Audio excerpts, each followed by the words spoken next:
ओम श्री विष्णु पुराणाय नमः। श्रीमन्नारायण नमः। श्री विष्णु पुराण पंचम अंश पहला अध्याय। वसुदेव देवकी का विवाह, भार पीड़िता पृथ्वी का देवताओं के सहित क्षीर समुद्र पर जाना और भगवान का प्रकट होकर उसे धैर्य बंधाना, कृष्णावतार का उपक्रम। श्री मैत्रेय जी बोले, भगवान आपने राजाओं के संपूर्ण वंशों का विस्तार तथा उनके चरित्रों का क्रमशः यथावत वर्णन किया है। अब हे महर्षि, यदुकुल में जो भगवान विष्णु का अंशावतार हुआ था, सो उसे मैं तत्वतः और विस्तार पूर्वक सुनना चाहता हूँ। हे मुने, भगवान पुरुषोत्तम ने अपने अंशांश से पृथ्वी पर अवतीर्ण होकर जो जो कर्म किए थे, उन सब का आप मुझे वर्णन कीजिए। श्री पराशर जी बोले, हे मैत्रेय, तुमने मुझसे जो पूछा वह संसार में परम मंगलकारी भगवान विष्णु के अंशावतार का चरित्र सुनो। हे महामुने, पूर्व काल में देवकी की महाभाग्यशालिनी पुत्री देवी स्वरूपा देवकी के साथ वसुदेव जी ने विवाह किया। वसुदेव और देवकी के वैवाहिक संबंध होने के अनंतर विदा होते समय भोजनंदन कंस सारथी बनकर उन दोनों का मांगलिक रथ हाँकने लगा। उसी समय मेघ के समान गंभीर घोष करती हुई आकाशवाणी कंस को ऊंचे स्वर से संबोधन करके यों बोली, अरे मूढ़, पति के साथ रथ पर बैठी हुई जिस देवी को तू लिए जा रहा है, उसका 8वां गर्भ तेरा प्राण लेगा। श्री पराशर जी बोले, ये सुनते ही महाबली कंस म्यान से खड्ग निकालकर देवकी को मारने के लिए उद्यत हुआ। तब वासुदेव जी यों कहने लगे, हे महाभाग, हे अनग, आप देवकी का वध न करें, मैं इसके गर्भ से उत्पन्न हुए सभी बालक आपको सौंप दूंगा। श्री पराशर जी बोले, हे द्विजोतम, तब सत्य के गौरव से कंस ने वासुदेव जी से बहुत अच्छा कह देवकी का वध नहीं किया। इसी समय अत्यंत भार से पीड़ित होकर पृथ्वी गौ का रूप धारण करके सुमेरु पर्वत पर देवताओं के दल में गई। वहाँ उसने ब्रह्मा जी के सहित समस्त देवताओं को प्रणाम कर खेदपूर्वक करुणा स्वरूप से बोलती हुई अपना सारा वृत्तांत कहा। पृथ्वी बोली, जिस प्रकार अग्नि स्वर्ण का तथा सूर्य गो किरण समूह का परम गुरु है, उसी प्रकार संपूर्ण लोकों के गुरु श्री नारायण मेरे गुरु हैं। वे प्रजापतियों के पति और पूर्वजों के पूर्व ब्रह्मा जी हैं तथा वे ही कला काष्ठ निमेष स्वरूप अव्यक्त मूर्तिमान काल हैं। हे देवश्रेष्ठ गण, आप सब लोगों का समूह भी उन्हीं का अंश स्वरूप है। आदित्य, मरुद्गण, साध्यगण, रुद्र, वसु, अग्नि, पितृगण और अत्रि आदि प्रजापति गण, ये सब अप्रमेय महात्मा विष्णु के ही रूप हैं। यक्ष, राक्षस, दैत्य, पिशाच, सर्वदानव, गंधर्व और अप्सरा आदि भी महात्मा विष्णु के ही रूप हैं। ग्रह, नक्षत्र तथा तारागणों से चित्रित आकाश, अग्नि, जल, वायु में और इंद्रियों के संपूर्ण विषय सारा जगत विष्णुमय ही है। तथापि उन अनेक रूपधारी विष्णु के ये रूप समुद्र की तरंगों के समान रात दिन एक दूसरे के बाधक होते रहते हैं। इस समय कालनेमी आदि दैत्यगण मर्त्यलोक पर अधिकार जमाकर अहरनिश जनता को कलुषित कर रहे हैं। जिस कालनेमी को समर्थ्यवान भगवान विष्णु ने मारा था, इस समय वही उग्रसेन के पुत्र महान असुर कंस के रूप में उत्पन्न हुआ है। अरिष्ट, धेनु, केशी, प्रलंब, नरक, सुंद, बलिका आदि अति भयंकर बाणासुर तथा और भी जो महाबलवान दुरात्मा राक्षस राजाओं के घर में उत्पन्न हो गए हैं, उनकी मैं गणना नहीं कर सकती। हे दिव्य मूर्तिधारी देवगण, इस समय मेरे ऊपर महाबलवान और गर्विले दैत्य राजों की अनेक अक्षौहिणी सेनाएं हैं। हे अमरेश्वरों, मैं आप लोगों को ये बतलाई देती हूँ कि अब मैं उनके अत्यंत भार से पीड़ित होकर अपने को धारण करने में सर्वथा असमर्थ हूँ। अतः हे महाभागगण, आप लोग मेरे भार उतारने का अब कोई ऐसा उपाय कीजिए जिससे मैं अत्यंत व्याकुल होकर रसातल को न चली जाऊँ। पृथ्वी के इन वाक्यों को सुनकर उसके भार उतारने के विषय में समस्त देवताओं की प्रेरणा से भगवान ब्रह्मा जी ने कहना आरंभ किया। ब्रह्मा जी बोले, हे देवगण, पृथ्वी ने जो कुछ कहा है वह सर्वदा सत्य ही है। वास्तव में शंकर और आप सब लोग नारायण स्वरूप ही हैं। उनकी जो जो विभूतियाँ हैं, उनकी परस्पर न्यूनता और अधिकता ही बाध्य तथा बाधक रूप से रहा करती है। इसलिए आओ हम लोग क्षीर सागर के पवित्र तट पर चलें, वहाँ श्री हरि की आराधना कर ये संपूर्ण वृत्तांत उनसे निवेदन कर दें। वे विश्वरूप सर्वात्मा सर्वथा संसार के हित के लिए ही अपने शुद्ध सत्वांश से अवतीर्ण होकर पृथ्वी में अधर्म की स्थापना करते हैं। श्री पराशर जी बोले, ऐसा कहकर देवताओं के सहित पितामह ब्रह्मा जी वहाँ गए और एकाग्रचित्त से श्री गरुड़ध्वज भगवान की इस प्रकार स्तुति करने लगे। ब्रह्मा जी बोले, हे वेदवाणी के अगोचर प्रभो, परा और अपरा ये दोनों विद्याएं आप ही हैं। हे नाथ, हे वे दोनों आप ही के मूर्त और अमूर्त रूप हैं। हे अत्यंत सूक्ष्म, हे विराट स्वरूप, हे सर्वज्ञ शब्द ब्रह्म और परब्रह्म, ये दोनों आप ही ब्रह्ममय के ही रूप हैं। आप ही ऋग्वेद, यजुर्वेद, सामवेद और अथर्ववेद हैं तथा आप ही शिक्षा, कल्प, निरुक्त, छंद और ज्योतिष शास्त्र हैं। हे प्रभो, हे अधोक्षज, इतिहास, पुराण, व्याकरण, मीमांसा, न्याय और धर्मशास्त्र, ये सब भी आप ही हैं। हे आद्यपते, जीवात्मा, परमात्मा, स्थूल, सूक्ष्म देह तथा उनका कारण अव्यक्त, इन सब के विचार से युक्त जो अंतरात्मा और परमात्मा के स्वरूप का बोधक तत्वमसी वाक्य है, वह भी आपसे भिन्न नहीं है। आप अव्यक्त, अनिर्वाच्य, अचिंत्य, नाम वर्ण से रहित, हाथ पांव तथा रूप से हीन, शुद्ध, सनातन और पर से भी परे हैं। पर से परे आप कर्णहीन होते हुए भी सुनते हैं, नेत्रहीन होकर भी देखते हैं, एक होकर भी अनेक रूपों में प्रकट होते हैं, हस्तपाद आदि से रहित होकर भी बड़े वेगशाली और ग्रहण करने वाले हैं तथा सबके अवैध होकर भी सबको जानने वाले हैं।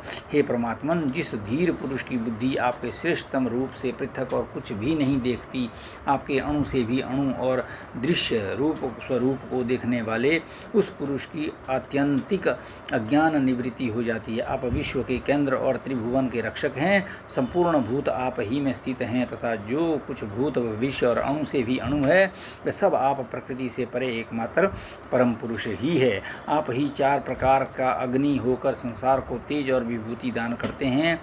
हे अनंत मूर्ते, आपके नेत्र सब ओर हैं। हे धातः, आप ही तीन लोकों में अपने तीन पग रखते हैं। हे ईश, जिस प्रकार एक ही अविकारी अग्नि विकृत होकर नाना प्रकार से प्रज्वलित होता, उसी प्रकार सर्वगत स्वरूप एक आप ही अनंत रूप धारण कर लेते हैं। एकमात्र जो श्रेष्ठ परम पद है, वे आप ही हैं। ज्ञानी पुरुष ज्ञान दृष्टि से देखे जाने योग्य आपको ही देखा करते हैं। हे परमात्मन, भूत और भविष्यत जो कुछ स्वरूप है, वे आपसे अतिरिक्त और कुछ भी नहीं है। आप व्यक्त और अव्यक्त रूप स्वरूप हैं, समष्टि और व्यष्टि रूप हैं तथा आप ही सर्वज्ञ, सर्व साक्षी, सर्वशक्तिमान एवं संपूर्ण ज्ञान, बल और ऐश्वर्य से युक्त हैं। आप ह्रास और वृद्धि से रहित, स्वाधीन, अनादि और जितेंद्रिय है तथा आपके अंदर श्रम, तंद्रा, भय, क्रोध और काम आदि नहीं है। आप अनिंद्य, अप्राप्य, निराधार और अव्याहत गति हैं। आप सबके स्वामी, अन्य ब्रह्मादि के आश्रय तथा सूर्य आदि तेजों के तेज एवं अविनाशी हैं। आप समस्त आवरण शून्य, असहायों के पालक और संपूर्ण महाविभूतियों के आधार हैं। हे पुरुषोत्तम, आपको नमस्कार है। आप किसी कारण, अकारण अथवा कारण से शरीर रहित नहीं, शरीर ग्रहण नहीं करते, बल्कि केवल धर्म रक्षा के लिए ही करते हैं।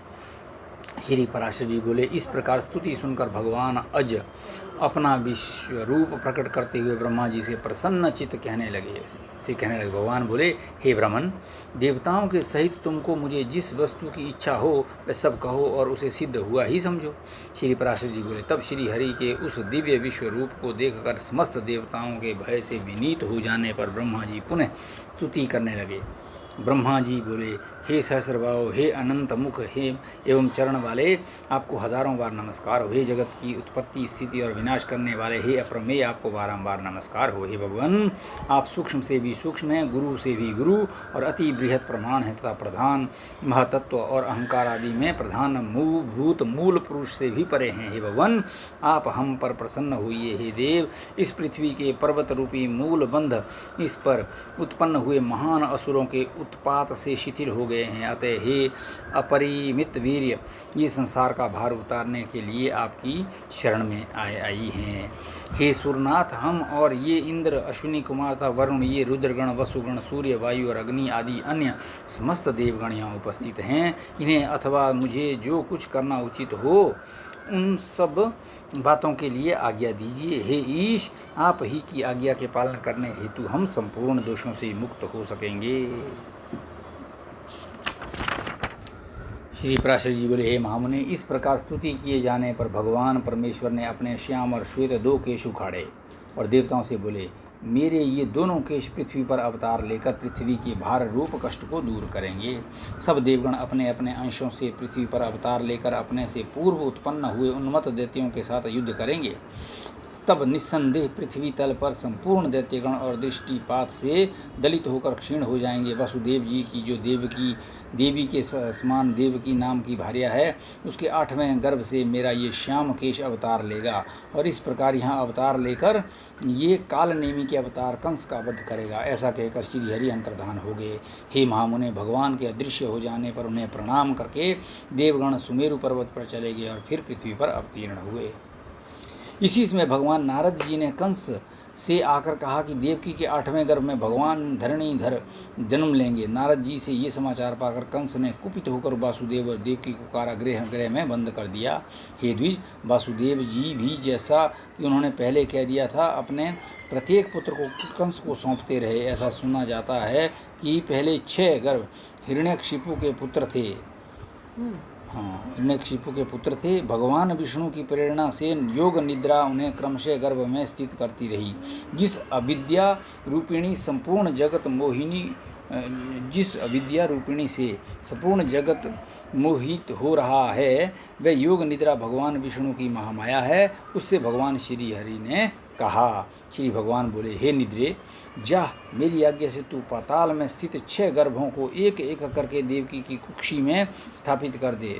कंस द्वारा उन सबके मारे जाने पर शेष नामक मेरा अंश अपने अंशांश से देवकी के 7वें गर्भ में स्थित होगा। हे देवी, गोकुल में श्री वासुदेव जी की जो रोहिणी नाम की दूसरी भार्या रहती है, उसके उदर में उस 7वें गर्भ को ले जाकर तू इस प्रकार स्थापित कर देना जिससे वह उसी के जठर से उत्पन्न हुए के समान जान पड़े। उसके विषय में संसार यही कहेगा कि कारागार में बंद होने के कारण भोजराज कंस के भय से देवकी का 7वां गर्भ गिर गया है। वह श्वेत शैल शिखर के समान वीर पुरुष गर्भ से आकर्षण किए जाने के कारण संसार में संकर्षण नाम से प्रसिद्ध होगा। तदंतर हे शुभे, देवकी के 8वें गर्भ में मैं स्थित होऊंगा। उस समय तू ही तुरंत ही यशोदा के गर्भ में चली जाना। वर्षा ऋतु में भाद्रपद कृष्ण अष्टमी को रात्रि के समय में जन्म लूंगा और तू नवमी को उत्पन्न होगी। हे आनंदिते, उस समय मेरी शक्ति से अपनी मति फिर जाने के कारण वासुदेव जी मुझे तो यशोदा को और तुझे देवकी के शयन गृह में ले जाएंगे। तब हे देवी, कंस तुझे पकड़कर पर्वतशिला पर पटक देगा। उसके पटकते ही तू आकाश में स्थित हो जाएगी। उस समय मेरे गौरव से सहस्र नयन इंद्र सिर झुकाकर प्रणाम करके अनंतर तुझे भगिनी रूप से स्वीकार करेंगे। तू भी शुभ निशुंभ आदि सहस्रों दैत्यों को मारकर अपने अनेक स्थानों से समस्त पृथ्वी को सुशोभित करेगी। तू ही भूति, सन्नति, शांति और कांति है। तू ही आकाश, पृथ्वी, धृति, लज्जा, पुष्टि और उषा है। इनके अतिरिक्त संसार में और जो कोई शक्ति है वह सब तू ही है।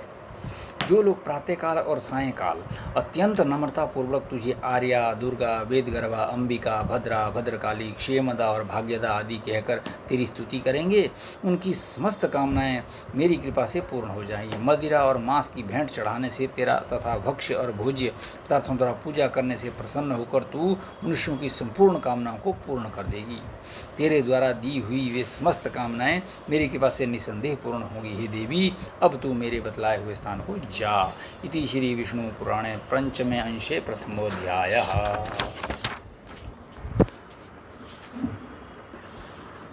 दूसरा अध्याय, भगवान का गर्भ प्रवेश तथा देवगण द्वारा देवकी की स्तुति। श्री पराशर जी बोले, हे मैत्रेय, देव श्री विष्णु भगवान ने जैसा कहा था उसके अनुसार जगद्धात्री योग माया ने 6 गर्भों को देवकी के उदर में स्थित किया और 7वें को उसमें से निकाल लिया। इस प्रकार 7वें गर्भ के रोहिणी के उदर में पहुंच जाने पर श्री हरि ने तीनों लोकों का उद्धार करने की इच्छा से देवकी के गर्भ में प्रवेश किया। भगवान परमेश्वर के आज्ञानुसार योग माया भी उसी दिन योग यशोदा के गर्भ में स्थित हुई। हे द्विज, विष्णु अंश के पृथ्वी में पधारने पर आकाश में ग्रह गण ठीक गति से चलने लगे और ऋतुगण भी मंगलमय होकर शोभा पाने लगे। उस समय अत्यंत तेज से दैदीप्यमान माना देवकी जी को कोई भी देख न सका। उन्हें देखकर दर्शकों के चित्त थकित हो जाते थे। तब देवतागण अन्य पुरुष तथा स्त्रियों को दिखाई न देते हुए अपने शरीर में गर्भ रूप से भगवान विष्णु को धारण करने वाली देवकी जी की अहर्निश स्तुति करने लगे। देवता बोले, हे शोभने, तू पहले ब्रह्मा प्रतिबिंब धारिणी मूल प्रकृति हुई थी और फिर जगत द्विधाता की वेद गर्भावाणी हुई। हे सनातने, तू ही सृज्य पदार्थों को उत्पन्न करने वाली और तू ही सृष्टि रूपा है। तू ही सबकी बीज स्वरूपा यज्ञमयी वेदत्रयी है। तू ही फलमयी यज्ञ क्रिया और अग्निमयी अरणी है। तू ही देव माता अदिति और दैत्य प्रसूदिति है। तू ही दिनकरी प्रभा और ज्ञान गर्भा गुरु शुश्रूषा है। तू ही न्यायमयी परम नीति और विनय संपन्ना लज्जा है। तू ही काममयी इच्छा संतोषमयी तुष्टि बोध गर्भा प्रज्ञा और धैर्य धारिणी धृति है। ग्रह नक्षत्र और तारागण को धारण करने वाला तथा वृष्टि आदि के द्वारा इस अखिल विश्व का कारण स्वरूप आकाश तू ही है। हे जगदात्री, हे देवी, ये सब तथा और भी सहस्रों और असंख्य विभूतियाँ इस समय तेरे उदर में स्थित हैं। हे शुभे, समुद्र पर्वत नदी द्वीप वन और नगरों से सुशोभित तथा ग्राम खरवट और खेत आदि से संपन्न समस्त पृथ्वी, संपूर्ण अग्नि और जल तथा समस्त वायु ग्रह नक्षत्र एवं तारागणों से चित्रित तथा सैकड़ों विमानों से पूर्ण सबको आकाश अवकाश देने वाला आकाश भूरलोक भुवरलोक स्वरलोक तथा मह जन तप और ब्रह्मलोक पर्यंत संपूर्ण ब्रह्मांड तथा उसके अनंत अंतर्वर्ती देव असुर गंधर्व चारण नाग यक्ष राक्षस प्रेत गुह्यक मनुष्य पशु और जो अन्यान्य जीव हैं, ये यशस्विनी वे सभी अपने अंतर्गत होने के कारण जो श्री अनंत सर्वगामी और सर्वभावन हैं तथा जिनके रूप कर्म स्वभाव तथा बालत्व महत्व आदि समस्त परिमाण परिच्छेद विचार के विषय नहीं हो सकते, वे ही श्री विष्णु भगवान तेरे गर्भ में स्थित हैं। तू ही स्वहा स्वधा विद्या सुधा और आकाश स्थिता ज्योति है। संपूर्ण लोगों की रक्षा के लिए ही तूने पृथ्वी में अवतार लिया है।